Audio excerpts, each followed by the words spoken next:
Once again, it's time for Project Audion, where voice actors come together via Zoom to present classic radio with a visual twist. Hello, I'm Larry Groby with the Generic Radio Workshop.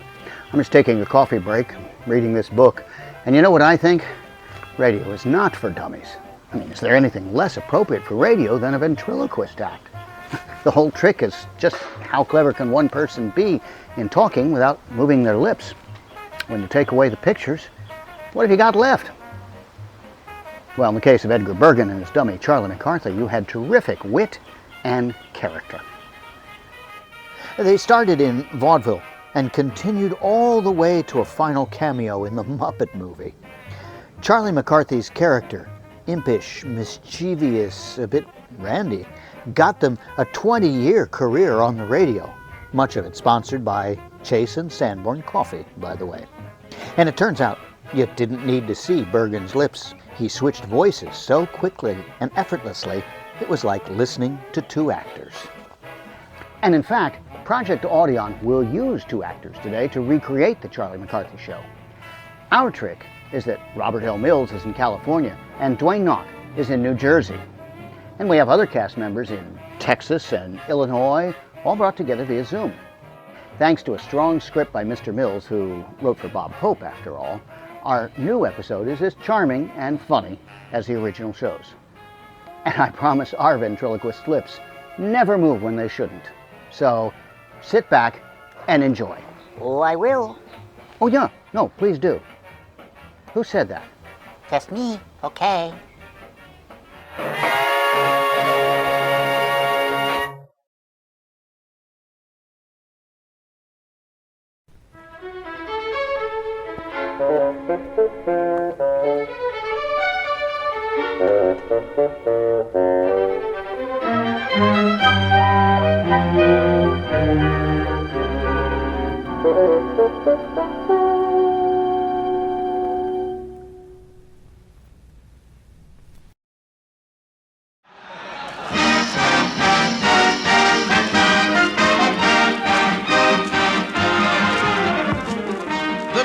Of Chase and Sanborn Coffee and Royal Pudding bring you the Charlie McCarthy Show.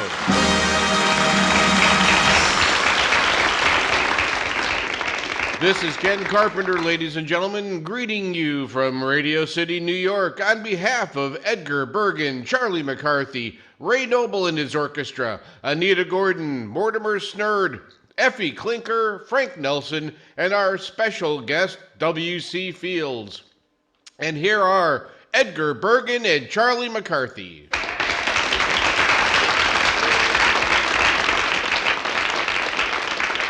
Charlie, do you remember what day this is? A Sunday, of course. Don't quote me on this, but if I'm not mistaken, we're on the radio. Yes, but it's also the first anniversary of the release of You Can't Cheat an Honest Man, the movie we starred in with W.C. Fields. Oh, that. You don't sound very excited. Didn't you have fun working with Mr. Fields? Would have been a lot more fun if he'd paid me. Paid you? What are you talking about? Turns out you can cheat an honest man, Bergie. He still owes me half of my salary. Really? Well, I'm certain that was simply an accounting oversight by the studio. Surely he'll straighten it out when he appears on our show tonight. We'll see about that when he gets my summons. Summons? You mean you're suing him? Bergie, if you don't stand up for your rights now, what kind of future will you have? Pardon me, Edgar, but we just got a call from W.C. Fields. He has a flat tire and is waiting at a filling station while they patch it. I'll bet. His flask probably ran dry and he stopped for a quick fill-up. Maybe just as well, Ken. Charlie is planning to serve him with a subpoena. A subpoena? You're suing a big star like that? Star or no star, no one is above the law. That old skinflint owes me money. Really? Well, actually, it's a simple accounting error, Ken, but Charlie has decided to take a stand. If not now, when? As the years roll by, our income will dwindle and eventually we'll be impoverished, reduced to dinner theaters, cruise ships, and hosting game shows. Well, I doubt it will ever come to that, but suing someone is a very serious matter. I really think you should reconsider. Too late. I've already turned the case over to my legal advisor. Your legal advisor? Who's that? Oh, ask him yourself. Here he comes.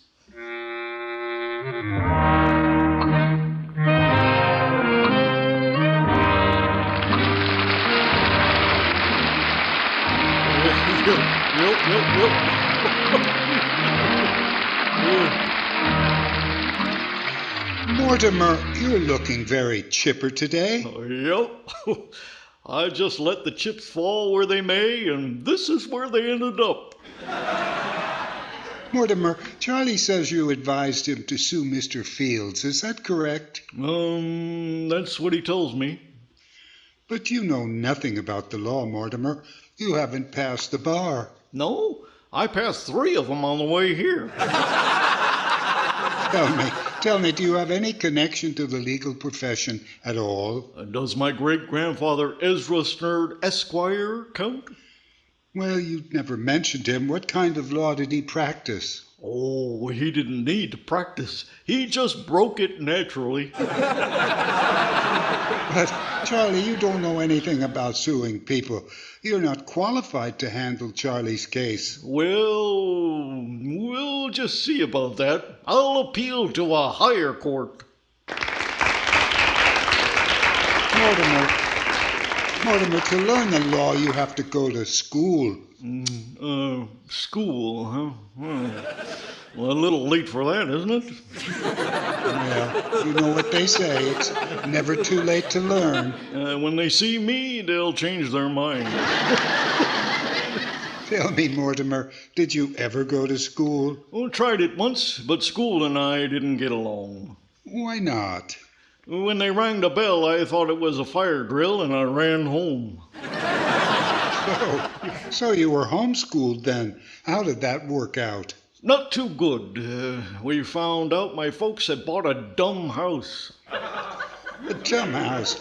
Now I'm sure you're exaggerating. Well, I know it wasn't very bright. Not very bright. It wasn't the house's fault, though. My folks couldn't afford to pay the electric bill. Tell me, Mortimer, what did you study in your dark house? Study.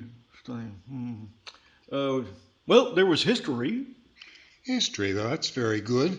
Ancient? No, just a few months. There wasn't as much of it back then. Yep. So, studying at home, you missed out on all the joys of school days. I suppose I did, but on the plus side, I never had to play hooky. Yes, and you never got to bring an apple to the teacher either, or tell her the dog ate your homework. No, maybe the dog ate the apple. Yeah, you never got to dip a girl's pigtail in the inkwell. Oh, sounds messy. Don't imagine the pig liked it much either. Mortimer, you may have missed out getting a formal education, but you've more than made up for it in many other ways. Oh, I have? Oh, shit. Well, how about that? You learn something new every day.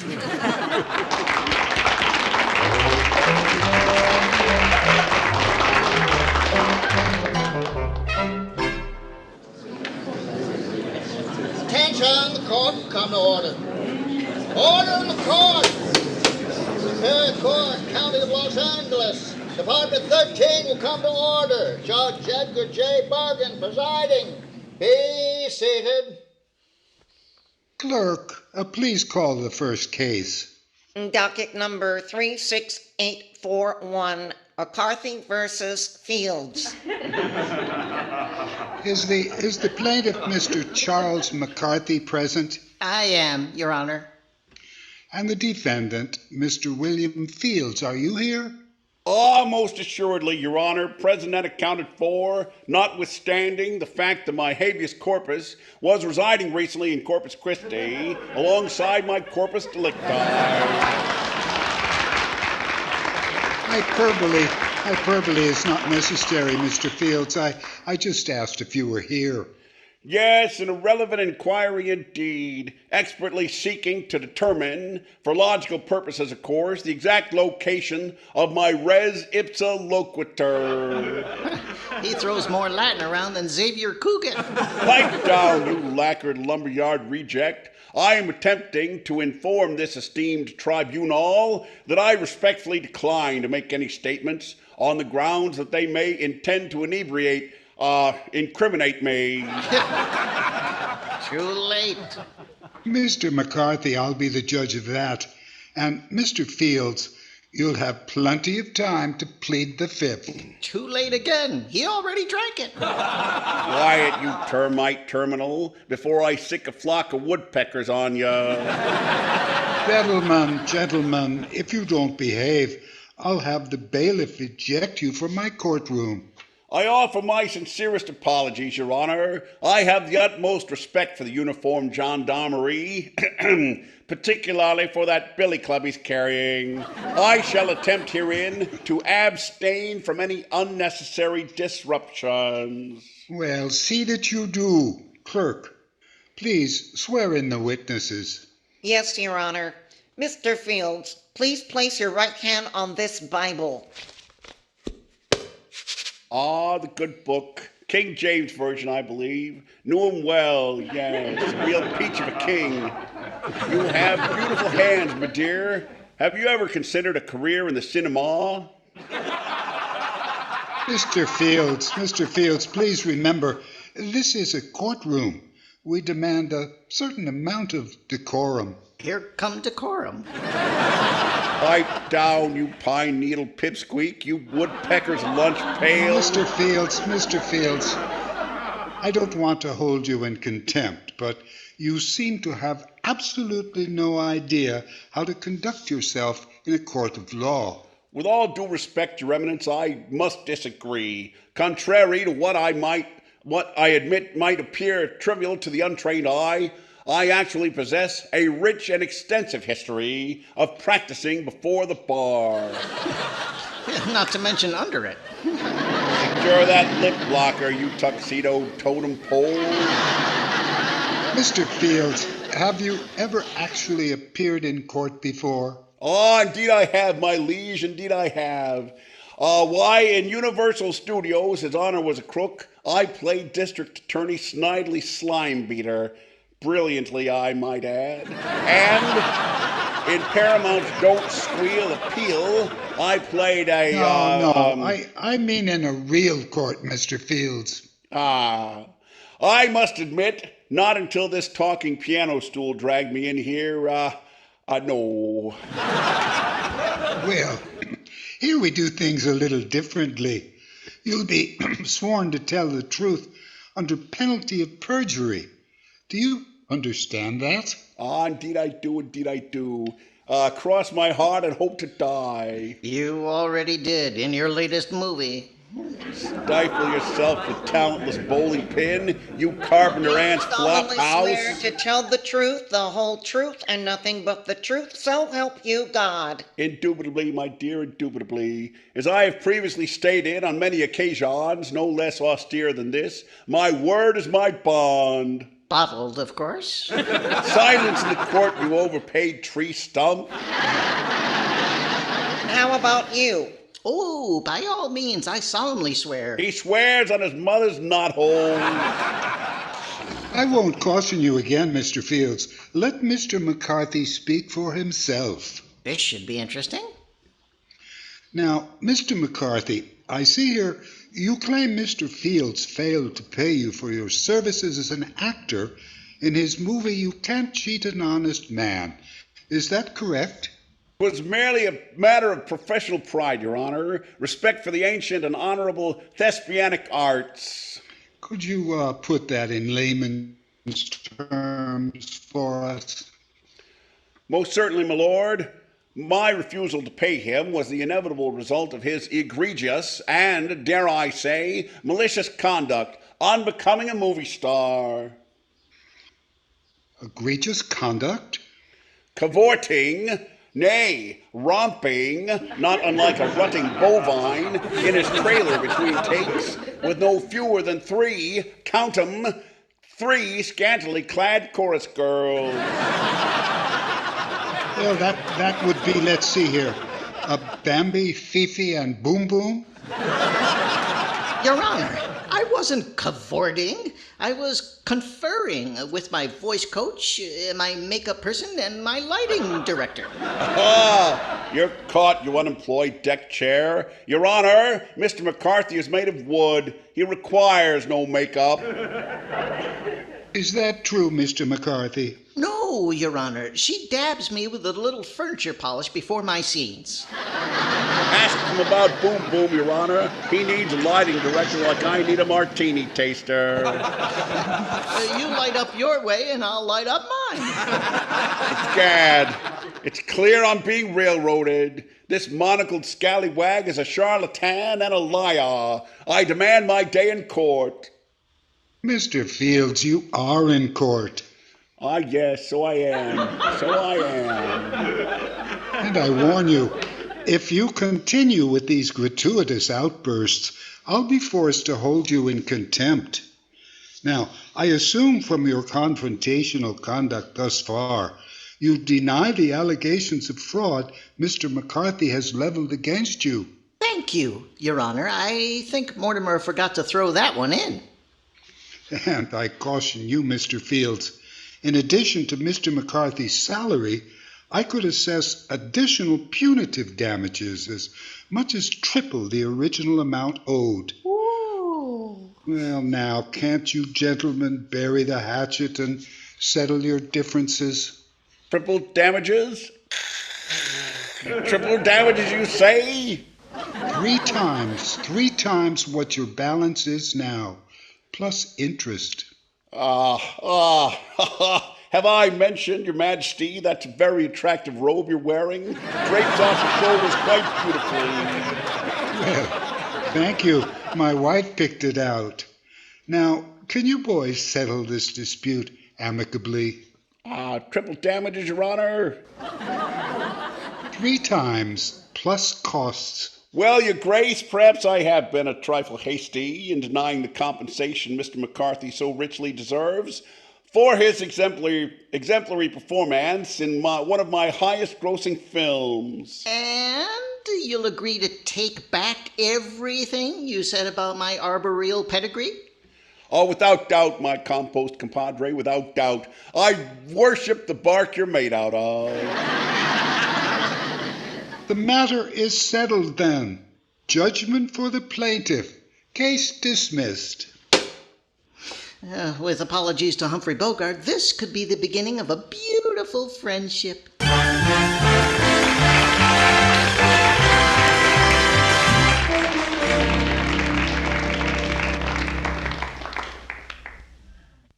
Here's a way to enjoy the most satisfying coffee you've ever tasted. Get the new improved Chasen Sanborn, an amazing new flavor sensation. You get the new blend now, the richer blend. Try Chasen Sanborn coffee today, and we're sure you'll agree it's the richest, most flavorful coffee that money can buy. That's why people who like coffee best enjoy this new Chasen Sanborn. You get a new wealth of shade-grown flavor, richer, more delicious. And you get it at its best and freshest, vacuum-packed at the oven door. From the trees to your table, the new Chasen Sanborn is the finest coffee. The shade stores extra flavor as the coffee grows more slowly. Then, as soon as this superb blend is roasted, it's vacuum-packed. So now is the time to ask for Chasen Sanborn coffee.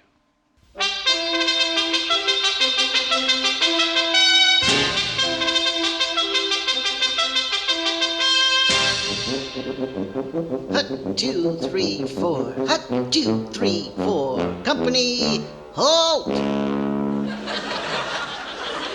Charlie, What are you doing marching in lockstep like that? Practicing. Practicing for what? Soon I'll be in basic training to defend my country from all enemies, foreign and domestic. Defending your country? What are you talking about? Bergie, the jig is up. The die is cast. The chickens have finally come home to roost. I've been drafted. Drafted? Don't be ridiculous. You can't be drafted. Why not? Well, let's see. For one thing, you're too young. And for another, you're too short. Too short, huh? Well, tell me, how tall do you have to be to fire a rifle? Well, I would imagine taller than the rifle. Here comes Anita Gordon. I'll bet she'll give me a proper military send-off. I love parades. Who's getting a military send-off? Yeah, me, Anita. I've been drafted, but Bergen is refusing to face the inevitable. Anita, will you help me bring Charlie to his senses? I keep telling him he's ineligible to serve in the military, but he doesn't believe me. Edgar is right, Charlie. You can't be drafted. You're too valuable to the war effort here on the home front. You've sold thousands of war bonds, for one thing. And besides that, I'd miss you too much. Oh, really, Anita? Really? Would you miss me enough to write me letters every day to read in my foxhole while I'm storming the beaches? Of course, Charlie. But the Army would never put you in uniform. Apparently, General Eisenhower didn't get that memo. He invited me to join him on the front lines. It says so right here. Let me see that. This isn't a draft notice, Charlie. It's a notice from the IRS. The IRS? Where does it say that? Right here. See, it says Internal Revenue Service. Oh, I thought that said Eternal Regimental Service. I knew I skipped too many English classes. Unfortunately, Charlie, that's sad but true. You obviously weren't listening to the teacher. It gets even worse. We were reading A Tale of Two Cities, and I played hooky after only the first city. One city played hooky. That's too bad. But you're not going into the Army after all, Charlie. Your income tax return is just being audited. No boot camp? No foxholes? Well, no need for that. This is just a routine audit, and I'm sure your tax accountant will clear up any problems. I doubt that. His name is Double Entry Lefkowitz, and he's currently doing 10 to 20 at Leavenworth. Well, that's not very helpful. Tell me, where did you ever meet such a disreputable character? Oh, Double Entry and I go way back to grammar school. Grammar school, you say? Yeah, he's the guy I played hooky with. Well, you have nothing to worry about. But if you don't believe me, here comes Ken Carpenter. You can ask him. Ask him what? Charlie's tax return is being audited by the IRS, Ken, but he refuses to believe it's just routine. The IRS? Say, isn't that the agency that sent Al Capone to Alcatraz? Yikes! Alcatraz?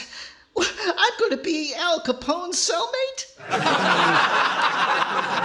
Now you've done it, Ken. I'm sorry, Edgar.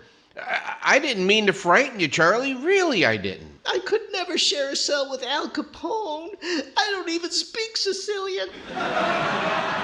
Now, Charlie, you know they'd never put you in a cell with Al Capone. They wouldn't, would they? Capone is so dangerous, I'm sure they keep him in separate from you white-collar criminals. Enough of this prison nonsense, Ken. This notice looks very routine. Have you ever been audited? Once, when I was announcing the Kraft Music Hall. Nothing to it. In fact, they even let me pay off my penalty with Velveeta. Good. good. Maybe they'll take royal pudding. Well, I'm sure you won't have to pay a penalty, Charlie. I'll tell you what. How about if I go to the IRS office with you for moral support? Fine. The moral of this story is don't cheat on your income taxes or you'll be cornered like a rat.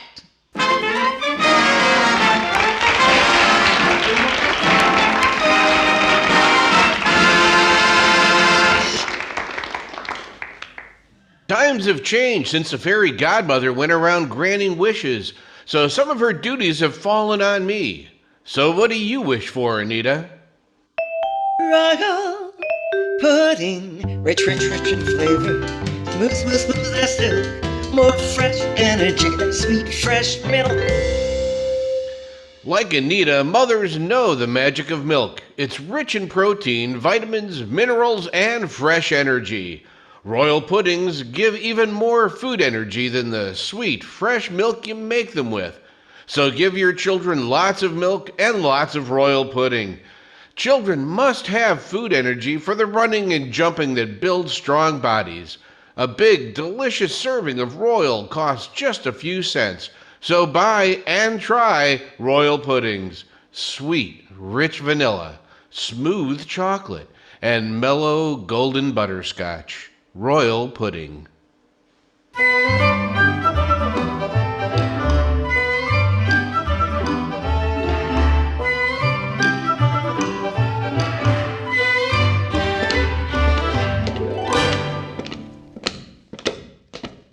This looks like it, Charlie. The sign on the door says Internal Revenue Service Center. Yeah, but it should say, abandon hope, all ye who enter here. Now, just relax. This will all be over soon. Let's go in. Pardon me, sir, but is this where the income tax audits are conducted?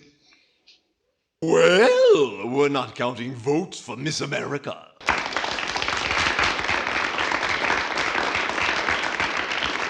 Bergie, maybe we should come some other day. Well, this is taxpayer Charles McCarthy. You sent him this summons. Well, we prefer to call them invitations. Oh, but have a seat, gentlemen. Let's see, McCarthy. Oh, yes, I have the file right here. Good. I'm going to need one to bust out of my cell. Oh, careful. We at the IRS are trained to smell fear. Allow me to introduce myself. I am Collection Agent Boris Rytoff. As you probably gathered, I'm Russian. Oh, please don't rush. I'll be in handcuffs soon enough. He doesn't mean that, Mr. Rytoff. He's just a little nervous. There's no need to be nervous. Why, we almost never place a taxpayer in handcuffs. Oh, well, not since Al Capone, anyway. And, what's that thumbscrew doing on your desk there? Oh, that's not a thumbscrew. That's a cigar trimmer. Occasionally, I like to enjoy a well-made Cuban. Yeah, so does Carmen Miranda, but I don't see her being audited. Aren't Cuban cigars illegal, Mr. Rytoff? Strictly speaking, yes. But I'm with the government, and as you probably gathered, we can do anything. Leavenworth, here I come. Oh, very amusing, Mr. McCarthy. We appreciate taxpayers with a sense of humor. Let's start with these medical record deductions. Now this one looks very suspicious. What kind of a doctor would charge $450? A tree surgeon. With what was the pre-existing condition? Dutch elm disease. He was given a week's medical leave. All of my employees have full medical coverage. Oh, please, enough with the interruptions. I'll get to you in a minute. Oh, sorry, I just meant... Here's another bill, $387. What was that for? My podiatrist. I had an acorn removed. Yes, I see here. It was performed by Dr. Paul Bunyan. So far, no penalties, which brings us to These dependents whom you've identified as Bambi, Fifi, and Boom Boom, by chance might these be showgirls? Let me put it this way, Mr. Rudolph. When you're a sugar daddy, once in a while you have to spread around a little sugar. Yes, we completely understand. Around here we call them refunds. Now, you list your occupation as professional sidekick. Exactly what kind of a profession is that? Not a very lucrative one, or I wouldn't be here. Perhaps I can help. I'm Mr. McCarthy's employer, Edgar Bergen. Oh, then you must be the one he sidekicks for. Well, you might say that, yes. We've been working together since vaudeville. We have a comedy act. Oh, like Laurel and Hardy? Actually, more like Leopold and Loeb. Enough with the wisecracks, Charlie. Mr. Rideoff needs to get on with the audit. Please, Mr. Bergen, I'm doing the interview here. It's clear you're trying to put words in his mouth. And he's doing a lousy job of it. I'll be the judge of that. Let me ask you this, Mr. McCarthy. Did Mr. Bergen pay you enough to set aside a little nest egg for your retirement? A nest egg? I asked him for one and he talked me out of it. He talked you out of it? He kept saying, why would anyone want to spend their golden years living in a tree? Is this true, Mr. Bergen? Well, what I meant was, why would he want to wait for his golden years to have fun? The fact is, Mr. McCarthy has been provided with all the basic amenities of life. Food, clothing, housing. Some food. He's Swedish, so every day it's meatballs, meatballs, meatballs. Now, Charlie, you know you're exaggerating. I feed all of you extremely well. All of you? You mean there are other sidekicks? Well, you could say that, yes. Yes, and who might they be? Well, there's a Mr. Snurd and a Miss Klinger. Wait till I tell Mortimer and Effie you ratted on them to the IRS. Oh, Mr. McCarthy, we don't use that term here. We prefer paid informant. The rats prefer it too. Wait till I inform them we're all headed for Alcatraz. How about shelter, Mr. McCarthy? Does Bergen here provide you with adequate housing? Housing? Does a Samsonite suitcase count? Suitcase? It's not what it sounds like, I can assure you. Mr. McCarthy has never been without a roof over his head. I think it's exactly what it sounds like. And I don't want to have to tell you again. Let this taxpayer speak for himself. This should be interesting. How you going to get out of this one, Bergie? Mr. Rideoff, I came here in good faith to provide moral support for an employee who was experiencing anxiety over being audited. Perfectly understandable. But somehow our roles have been reversed, and it's me who's on trial. Well, as well you should be. The very idea of making an employee sleep in a suitcase. How does it feel now, Bergie? It seems from what I've heard here today that you paid Mr. McCarthy so little, why he had to cheat on his taxes to survive. That's right. Keep going, Rideoff, keep going. You're on a roll. On the contrary, Mr. Rideoff, I can assure you that Mr. McCarthy has always been adequately compensated. Bergen, if these amenities, as you call them, were given to Mr. McCarthy and his fellow sidekicks in lieu of salary, then they're considered gifts. I assume you've paid for your gift taxes? Well, actually, no, but I was never told. I got bad tax advice. Yeah, you sound like another client of Double Entry Lefkowitz, whom we put away just last month. Security! All criminals, stop, I say, in the name of the law. W.C. Fields, what are you doing here? moonlighting. Nothing personal, Edgar, but on behalf of Uncle Sam, I hereby place you under arrest. You're charged with fraud, income tax evasion, gift tax evasion, mogo on the go-go, and excessive lip movement. If it's any consolation, these are the same cuffs I used in the bank, Dick. Now, off you go in the paddy wagon. Clang, clang, clang.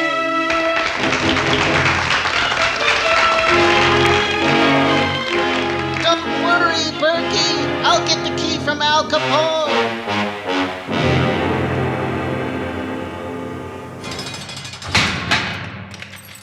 Nothing to worry about. Nothing to worry about. Just a routine audit, he says. I'd have been better off in a foxhole.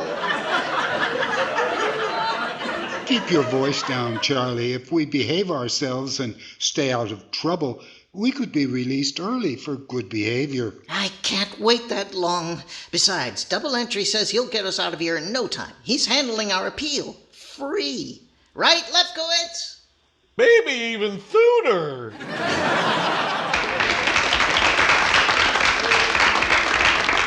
And if that doesn't pan out, shh, I've been digging a tunnel. Forget the tunnel, Charlie. You're wasting your time. Leavenworth is escape-proof. Oh, yeah? The screws haven't built a joint yet that can hold Mauler McCarthy. I'll mow him down. Charlie, aren't you forgetting the gun towers? There'll be no match for this. Charlie, is that a pistol? No, actually, it's a bar of soap I carved into a snub-nosed 38. Pretty nifty. Well, I have to admit it does look real. The guards won't know the difference. And if they chase me into a river, it's ivory soap, so it will float. Put that thing away, Charlie. Here comes a guard. Bergen, McCarthy, step forward. You have a visitor. Thank you, guard. Hiya, fellas. Welcome to our humble dungeon, Anita. Pull up a tin cup and stay a while. Nice of you to stop by. Sorry we didn't have time to change into a fresh jumpsuit. You both look well, Edgar. Everyone on the show sends their best. And you're looking great, Charlie. Well, he should. He's been exercising. Oh, thank you, Anita. Their weekly shower wasn't enough, so I went over to the woodworking shop and had myself re-lacquered. Say, did you bring the file I asked for? I have it right here, Charlie. But this is just a folder with some papers in it. I wanted a metal file with teeth.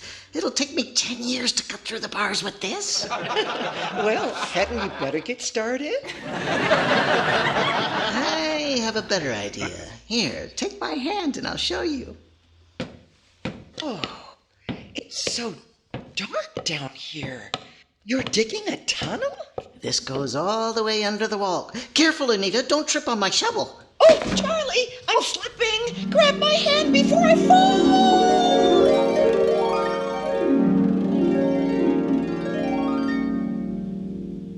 Wake up, Charlie. Wake up. What happened? You passed out, Charlie, when I opened this envelope from the IRS. I remember now. The one that says they're auditing me. No, they're not, Charlie. You actually got an income tax refund. When you saw your $500 check, you went into shock. But everything is fine now. You can finally relax. They sent me $500? Hey, now I can afford a real bed and move out of that suitcase Bergie's been making me sleep in.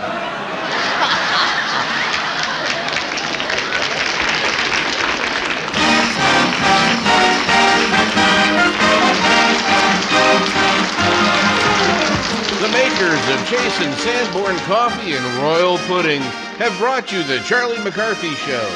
The show was created by Edgar Bergen with Norman Paul, Zeno Klinker, and Cy Rose, and written by Robert L. Mills. Be sure to listen in next Sunday to Edgar Bergen, Charlie McCarthy, Mortimer Snerd, Effie Klinker, Ray Noble, Anita Gordon, and our special guests, Ronald and Benita Coleman.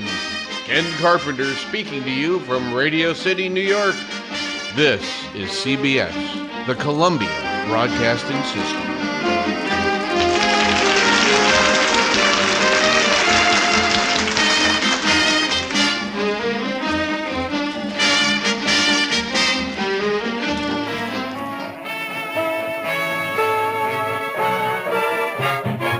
That's our Project Audion episode for this time. Hey, do us a favor. If you enjoyed this show, then click a button to like it, or comment on it, or share the link with your friends. We're not looking for money, but we do need you to show your support. So until next time, thanks for listening.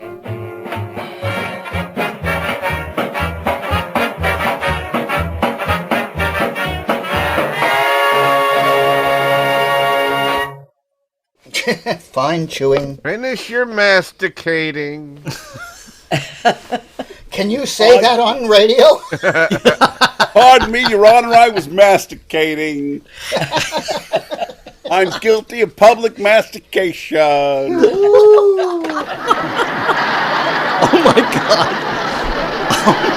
That's what that was. I thought it was feedback.